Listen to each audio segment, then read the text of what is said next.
Hello, everyone, and welcome back to the Beatles Forever. Well, as you know, lately I've been doing books and getting our information about the Beatles from that. But then the other day, Ringo Starr, I heard, came out with a new album, and it took me by surprise. I didn't know one was coming out. And then I noticed there's the creator, Mr. Mayo, on the YouTube channel. And he came on one day and started to talk about how much he enjoyed the album. So when I was younger, I never got the Beatles solo albums, and because I was always hoping the Beatles would get back together. I think I've told everybody that before. And then as I got older, I realized this wasn't going to happen. So then I started to buy each of the solo artists' albums, and Ringo was the last one that I started to buy the albums for, and I've got almost all of his albums and EPs. So I decided to get his new one. I got the new album the other day, and I've listened to it. So I'm going to let you know what I thought about it. And before that, I'll let you know just how this whole album got started. According to Billboard, Ringo Starr had the help of Lost Highway Universal Music Group Nashville. The T-Bone Burnett produced set is Starr's first full-length album in 6 years, after releasing a series of EPs. I had thought that Ringo had given up the full-length album for good, so it's great to have him back to normal-sized albums. Starr and Burnett ran into each other at a 2022 event, and Starr asked the noted songwriter-producer, whom he had long admired, if he had a song for him to record. In my head, I was talking pop rock, because that's all I've been doing if you listen to the EPs, Starr says. He sent the song with a note that read, "Dear Ringo, here is the first song I've come up with for you. If you dig it, there are a couple guys down here in Nashville that I would put on it and finish it." Starr was surprised and awed as he played the demo in his Malibu studio. It was a beautiful country song, he says. Before he recorded Act Naturally, a Buck Owens song, while he was in the Beatles, and he always loved country music performers like Hank Williams, Ernest Tubb, and Kitty Wells.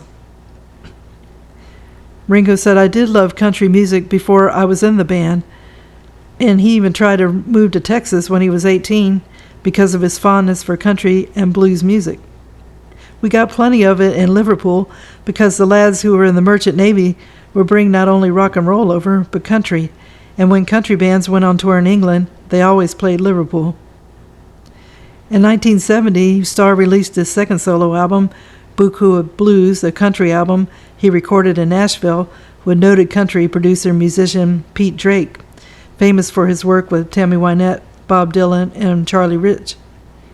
Like Look Up, that album came about organically. We were working on George Harrison's album, and George asked Pete to come over to England. Pete landed at Heathrow, and then there's some problem with the cars. I said, "Send my car to pick him up." He came in my car, and then he came over to me and said, "Hoss, I see you like country music. You got a lot of country tapes in your car," which I did. He then recorded Buku over 3 days in Nashville. According to Billboard, Burnett deliberately pinned tunes in Starr's sweet spot to highlight his voice. "I tried to write songs that he could sing in his sleep," Burnett said. "That's the first thing, getting the range right, getting the emotional tone. Ringo has really clear diction, and he has a beautiful tone." And Ringo said, "I like to sing Al Green or Jerry Lee Lewis, but no, this sounds like me, and I love it." Starr did only 2 drum takes for each song to capture the emotion. "That was enough," Starr says nonchalantly. "I was in it and did it." So the album cover has a great picture of Ringo in a white cowboy hat and sunglasses, looking very cool. Inside are songs and lyrics, and Ringo has a black cowboy hat on and is flashing a peace sign, and the CD has a peace sign on it, so that's pretty neat looking. So the first song that Ringo did is Breathless. He starts the CD off with the lively number. It's said to be a country album, but it has that sound of both rock and country. In this song, I like Ringo's vocals and drumming, and they take the center stage. Billy Strings does the guitar work on the song, and Ringo's voice is strong, and he sounds like he's enjoying himself. Next up is the Look Up, and this song features a vocal with Molly Tuttle. It's a song of having faith and believing everything will be okay after the storm has passed by. The song has a dreamy sound to it, and has faint remnants of Beatles, just a little bit. Time on My Hands, the song sounds more country than the other two songs. Ringo has a lost love, and hence the title of the song. Ringo gives it the emotion it deserves, and there's nothing more country than steel guitar, which plays throughout the song. Never Let Me Go. The song features Billy strings, and there's a harmonica sound to it that takes me back to the early Beatle days. Ringo's drum keeps a steady beat. Never Let Me Go repeats throughout the song as a chant to remember Ringo's love will be a true one. I Live for Your Love, another song he sings with Molly Tuttle, and they do a good duet. Ringo sings clearly and strongly. The vocals take over on this song, and the instruments are pushed more in the background. It's a well-done song, and I could see this being sung at a wedding. Come Back. This song features Lucius. It has that old Western style of the whistling country Western song at the beginning, and the tune makes you feel like you're in a Western riding along on a horse. Can You Hear Me Call? Another song featuring Molly Tuttle singing along. There are catchy lyrics that repeat throughout, and Ringo is so clear in his vocals, and Molly fits in with Ringo's voice, giving the song an easy feel. Rosetta, the song features Billy Strings and Larkin Poe. It's a little heavier sounding than the previous songs, and Ringo's drumming along, and there's more electric guitar in the song than in the other songs that he has. It kind of reminds me of Why Don't We Do It in the Road a little bit. The next song's by Billy Swan, You Want Some. It's a shuffling beat and a catchy tune, kind of like those early rock and roll songs that have a country twang to it. String Theory, this song features Molly Tuttle and Larkin Poe. It has repeating lyrics, which is more a song about a mood and almost a comforting song about everything changes to love. It's perfect for the peace and love man, Ringo.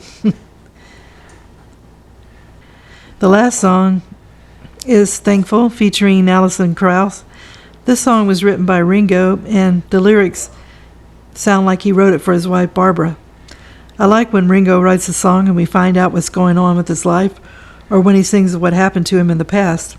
It's a good song. Alison, though, sounds way in the back of everything. She's just backing Ringo by blending in with his vocals. Well, I made this video just listening to the whole CD once, and I think this is one CD I will play more than that. There are some catchy songs on it, and I love Ringo's vocals. His voice is strong and clear, and his drumming is up front, and he has his own unique style, which I enjoy hearing. Ringo closes with a song that he wrote with Barry Sugar, and I'm glad he had one of his own songs on it, and it fits in well with the other songs on the CD. If you're a Ringo fan, you won't be disappointed in the album. If this is the last Ringo record, it will be one he could be proud of. He went back to his roots, and you can tell he enjoyed making this album. I hope you liked the video, and if you did, if you could give it a thumbs up, it would be greatly appreciated. I hear that Paul McCartney's been working on a new album, and when that one comes out, I'll have to share that with you too. I loved his CD, Egypt Station. So I wish everyone a good day, and tune in again soon for another episode of The Beatles Forever. Thank you. Bye.